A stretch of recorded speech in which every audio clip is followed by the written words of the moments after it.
All right, guys, new intro here for the Bear Pack. We already crushed the 7K subscriber goal, so we are going to update that board here for you guys. Look at Joe Burrow, looking at all these nice, tasty giveaways. We have the 8K sub jersey giveaway. We have the 9K sub sports memorabilia giveaway, 10K subs, the big one, $1,000 giveaway, and the 12K subs. We're going to send a couple people to a game of their choice. Guys, we are very excited for the football season, but no more talking. Let's get right into this video, Trey. All right, guys, let's get in some MLB picks and props for Tuesday, October 3rd slate of games. Let's take a look at that leaderboard, Trey. Fresh, start us off. Yeah, my first postseason home run right there. But in the regular season, the last day of the regular season, I gave out the Detroit Tigers on the money line versus the Guardians. Shout out Detroit. They came out and gave their fans something to show for in that last game. They won the game by a score of 5-2. It was just great to watch. Seth? Yeah, and I gave out the Marlins on the run line against the Pirates. I was under the impression Braxton Garrett was going to be starting in the last game of the season, but with them clinching a playoff spot the day before, they did pull Garrett from that start and go with Bryson Hoeing, and the Pirates were able to beat them in that game. Yep, and then I ended the regular season with a loss as well. I had the Cincinnati Reds on the money line. I thought it might come down to the last game between the Reds and the Cubbies, but the D-backs clinched the night before, and we recorded before the Reds and Cubs game started. So couldn't predict the future. Reds didn't really try. They didn't put up a very, very good fight either. So the Reds did lose their last game of the season. But we are moving on to the postseason. We're very excited. Trey and Seth are going to give you guys a game pick. Only 4 games. I am going to write one up on the website, and we're going to break one down on the YouTube member. So Trey, go ahead, give us your game pick. Yeah, and I'm going to be attacking this Toronto Blue Jays at Minnesota Twins game. By this point in the season, if you guys have been watching the Bears Private Plays channel, you know I'm kind of a closet Twins fan. I gave them as my midseason team that I thought could make some noise. And look at them now. They are in the playoffs. And I think, if I remember correctly, Seth made fun of me saying that they're kind of the best team out of the doo-doo conference. And yeah, they are, because they were the kings of the AL Central, nothing to write home about. But I do expect a pretty good pitcher's duel in this game because the Blue Jays, they're throwing out Kevin Gausman here. And Gausman, he's pitched in 15 road games this season. And Gausman, he's turned that to a 7-5 record with a 3.27 ERA, paired with a 1.21 whip. And the Twins, they're throwing out one of my favorite pitchers in Pablo Lopez. I'm glad he's getting the first ball here in this series. And Lopez, he's pitched in 16 home games this season, and he's turned that to a 5-3 record with a 4.21 ERA, paired with a 1.16 whip. And I expect Lopez to come in this game, especially since it's a home game, and perform. And this is the reason why they traded for him. They traded Luis Arraez for him in the offseason, and it's kind of going to be paying dividends here in this game. So give me the Twins here on the money line at -122. I absolutely love this play. They're the home team, and I expect their fans to be absolutely buzzing in this game. And these two teams, they did split the regular season series 3-3, but the Twins, they did outscore the Blue Jays 28-26 over those 6 games. So give me the home team here in this game. I'm going to take the Minnesota Twins on the money line versus the Blue Jays. Yeah, Trey. I do like the play because you know I'm a big law of averages guy. So I am going to give you this stat. I said I had a stat, and I'm going to give it to you. Here we go. So since 2002, the Minnesota Twins have lost 18 consecutive playoff games. 18 consecutive. Houston, Yankees, Oakland, and I think the last one's Oakland. So 18 consecutive losses for the Minnesota We lost Twins. to Oakland? Are you kidding me? That better have been in the freaking Billy Bean days. Listen, law of averages, right? They're due. They're overdue. 18 in a row, can't get 19. I like the play, Seth. Yeah. I mean, they would have to be due. You'd have to be due after losing that many straight games in the playoffs. But, all right, I'm going to go to the Diamondbacks and Brewers game here. And I'm going to have to go to the alternate total runs. When I first looked at it, it was set at 7.5 runs. They have since upped it to 8. I don't like taking whole numbers. So I am going to go to the alternate total runs, and I'm going to go back to 7.5. And I'm going to take the over here. I feel like this was set low due to Corbin Burnes being on the mound for the Brewers, but I don't think it's going to be as low scoring as the odds makers think it's going to be. First off, the Diamondbacks are starting Brandon Pfaadt, who has no reason to be a starting playoff pitcher. I have no clue what they're doing there. That Kelly and Gallen must have pitched, and they cannot throw them out there because they're throwing out a guy that they're throwing out a guy that had a 5.72 ERA this season and a 5.04 road ERA. I guess a positive for him would be he has high strikeout upside, but he will be facing a team that is patient at the plate and doesn't strike out a ton in the Brewers. Now on to Corbin Burnes, who everyone expects to spin a gem in this game. I personally think he is going to be susceptible to some runs in this game for a couple of key reasons. One, Burnes has been far less consistent in home starts this season with a 4.28 ERA. And two, over 13 innings this season, the D-backs have gotten the best of Corbin Burnes, compiling 11 hits and 7 earned runs over his 2 starts against them. I don't think we are going to see a dominant performance like odds makers are expecting. I really like the over runs scored, which is also being played in a hitter-friendly ballpark as well.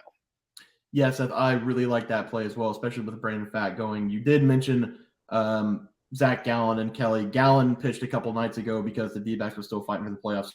So they didn't really care how they got in. They just needed to get in. So Gallen and Kelly were on overdrive at the end of the season. So they have to go with Pfaadt here. But it is just one game. They got a 3-game series. Going to go Kelly, then Gallen probably in the next 2 games. So, yeah, I do love that over 7.5 play. Let's move on to our player props. Take a look at that leaderboard. Trey, start us off. Yeah, and I was 0-1, but, I didn't even care about losing because along the way, it was beautiful to watch. I gave out Zach Greinke to go over 3.5 strikeouts versus the Yankees. And this one hurt because Greinke, honestly, he had his best start of the whole entire season.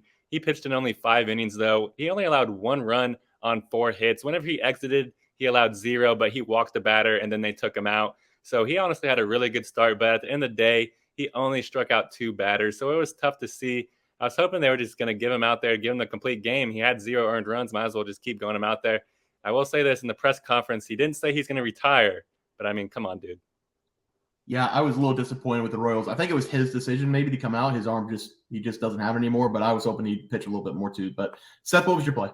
Yeah, I had the famous did not play in my last game, or regular season game, as Braxton Garrett ended up not taking the mound as the Marlins clinched the night before. Yep, and then I had Ellie De La Cruz. I had him over 1.5 bases. He only got a single in the game. So I did lose my last game in the regular season as well. But we are on to the playoffs. Trey, I'll have you start us off with our playoff prop. Yeah, and I talked about this guy earlier. I'm going to be going with Pablo Lopez, over 6.5 strikeouts versus the Blue Jays. I truly believe that Lopez, he's going to have a great game here versus Toronto because this is the home game for him. And that honestly means a lot for Lopez because all of Pablo's splits go up pretty significantly whenever he's pitching at home, especially his strikeouts. Lopez, he averages 6.9 strikeouts per game when on the road. But whenever he's pitching at home, that goes all the way up to 7.7, almost a full strikeout, which is over this number. And Lopez, he has only faced the Blue Jays once this season, and he pitched in 5 2/3 innings, and he only struck out 6 batters, which would be making us lose on the hook. But I think he's going to turn it up in this playoff game because Lopez, he's only had 1 career playoff game, and in that game, he did turn up. He had 5 innings pitched and struck out 7 batters, and that was 3 years ago. Lopez, he's a significantly better pitcher now than he was back then. So give me Pablo Lopez to torch the plate in this game. I'm going to take him to go over 6.5 strikeouts versus the Blue Jays. I love it, Trey. Seth? Yeah, guys. And when Corbin Burnes' prop came out, I was kind of confused because you really only see this for like Blake Snell. That's really the only pitcher this season I've seen 1.5 runs for is Blake Snell. Entirely too low for my liking. 1.5 is too low for Corbin Burnes here. Like I said in the game pick, everyone expects Corbin Burnes to throw a gem in this game. And I get that.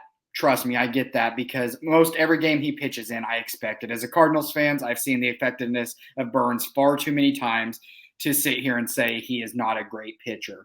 But in this game, I think he's going to be susceptible and give up some runs.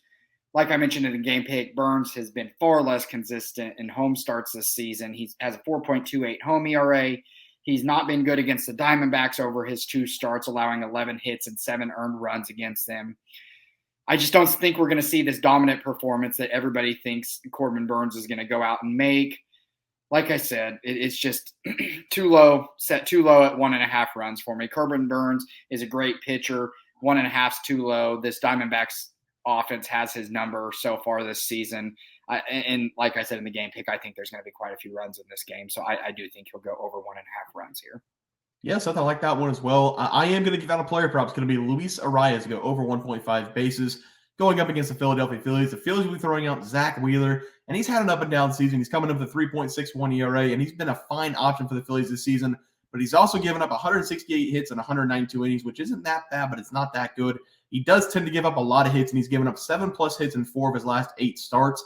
He's also a right-handed pitcher who is allowing left-handed batters to hit 261 off of him compared to a 194 average against right-handed batters. That is a massive stat considering Luis Arraez is a left-handed batter who is hitting an absurd 362 against righties this season. He has collected 160 hits against right-handed pitching this year, and I expect him to get a couple more in this game against Zach Wheeler.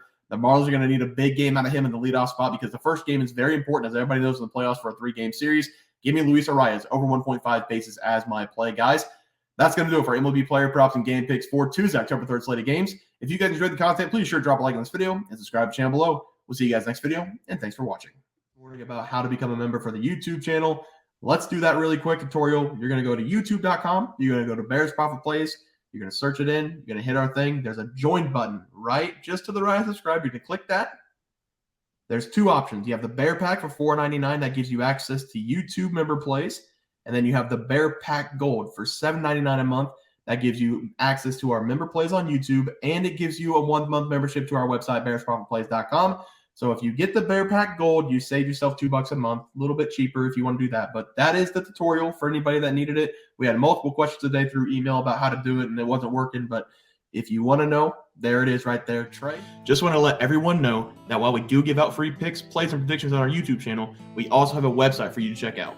On our website, bearsprofitplays.com, you can subscribe to the website absolutely free with an email and gain access to our written articles about upcoming sporting events. If you're really looking to make some cash, we have an option to become a member of our website. If you become a member, you will gain access to our Locks of the Week, which are written articles that go in depth as to why we are picking that particular outcome. As of now, our member plays have been red hot, hitting over 60% of our plays. If you don't want to become a member, it's no sweat. We are here to try and make you guys some money. That's our main goal. So come on over to bearsprofitplays.com and subscribe for free. Check us out, follow our free picks, and see for yourself that our member plays are a great investment for you. Thanks for watching.